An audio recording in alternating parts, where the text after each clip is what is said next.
Assalamualaikum warahmatullahi wabarakatuh. Halo, saya Wulan dari Prodi Bisnis Digital Universitas Al Irsyad Cilacap. Halo kakak, kita ketemu lagi di contoh soal untuk akuntansi dagang.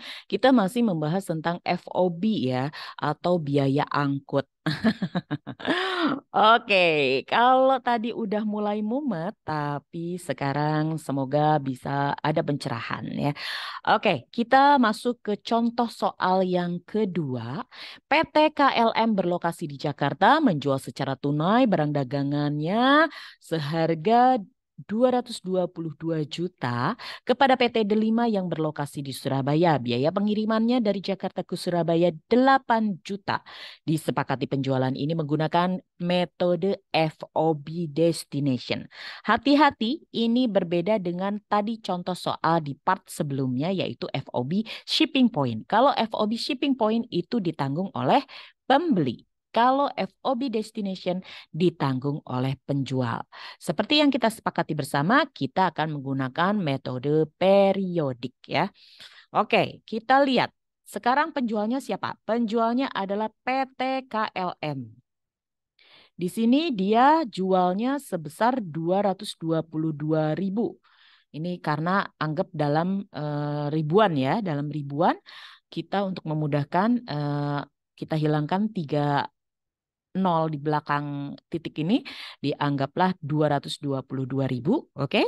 Kemudian penjualannya berapa? Penjualan tunai 222.000. Tapi ini ada informasi metode FOB destination, maka biaya angkutnya yang 8 juta ini ditanggungnya oleh penjual PT KLM. Karena apa? FOB destination. Maka di sini ada jurnal tambahan beban angkut 8.000 alias 8 juta.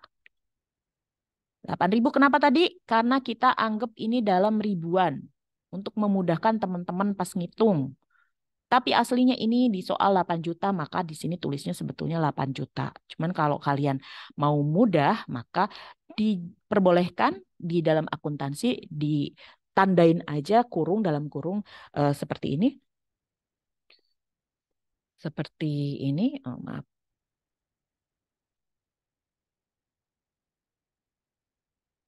Seperti yang ini ya teman-teman ya. Nah, seperti yang ini. Oke, paham ya? Oke, ini saya harus masuk dulu sebentar. Takutnya nanti tidak tershare. Aha, oke. Nih, seperti contoh sebelumnya itu kan kalau FOB shipping point, maka di sini PT KLM jurnalnya cuma kas sama penjualan. Tetapi kalau di contoh berikutnya, karena di sininya FOB destination, maka PT KLM itu bukan hanya menjurnal kas dan penjualan, tetapi ada beban angkut dan juga kas keluar. Ya, bisa dipahami teman-teman? Bisa ya. Oke, kita lanjut di sini. Nih, kasnya 222.000. Kemudian di sini ada beban angkutnya 8.000. Kemudian kas keluar 8 juta atau 8.000. Nah, kas yang betul-betul diterima, uang yang betul-betul diterima oleh PT KLM itu kalau metode beban angkutnya adalah FOB destination, maka PT KLM itu nggak cuma nerima 222.000, tetapi dia itu aslinya hanya menerima 222.000 dikurangi 8.000 nih kasnya nih. Dilihat di sini atau mungkin saya tambah pen color warna red ya. Di sini 222.000 dikurangi kas juga nih. Ini kas, ini kas 8.000.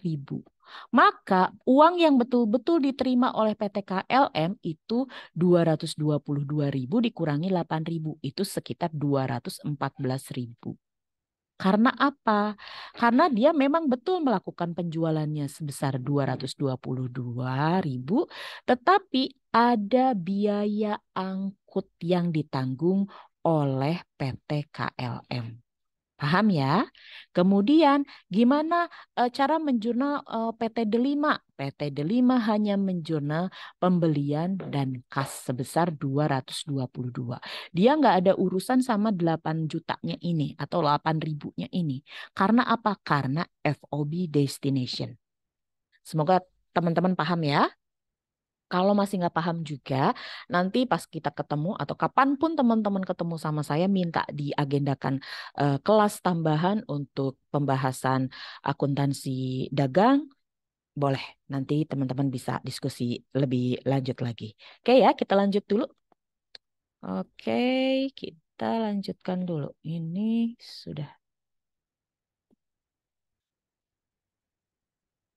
diskan. Oke, kita lanjut ke materi, saya besarkan dulu. Oke, potongan. Sekarang kita masuk ke bab yang potongan. Potongan di dalam perusahaan dagang itu terdiri menjadi tiga. Ada potongan tunai, ada potongan pelunasan, ada potongan pemasaran. Potongan tunai itu kalau contoh kita beli baju, aku bayar tunai nih, gitu. Atau kegampangan ya kalau baju. Motor lah, kita beli tunai. Nah, itu ada potongan tunai. Berapa diskonnya kalau kita bayarnya langsung tunai. Kemudian kalau di sini ada yang tulisannya pelunasan, berarti itu kita baru bisa dapat potongan itu kalau kita sudah melunasi. Kalau kita belum lunas ya belum dikasih diskon. Nah, ini ada dua formulanya. Sebetulnya ada banyak sih bentuk-bentuknya atau harganya berapa. Cuman secara garis besar itu pelunasan itu dibagi menjadi dua. Jadi ada yang formulanya 2/10 koma N per 30 dan ada juga yang 2/10 koma EOM. EOM itu end of month. Nah, ini gampangnya di sini teman-teman bisa lihat ya. Ibu kasih pen lagi, sekarang kita pakai black gitu. 2/10 itu berarti duanya 2%. Oh, Masya Allah susah sekali nih ya, 2%. Kalau kita bayar 10 hari dari kita belanja. Kalau kita lunasin dalam 10 hari, maka kita bisa dapat 2%. Maksimal dibayar kapan? Kita maksimal dibayarnya N/30. Jadi ini hanya akan dapat diskonnya kalau kita bayar sampai maksimal 30 hari. Kalau ada tulisannya seperti ini.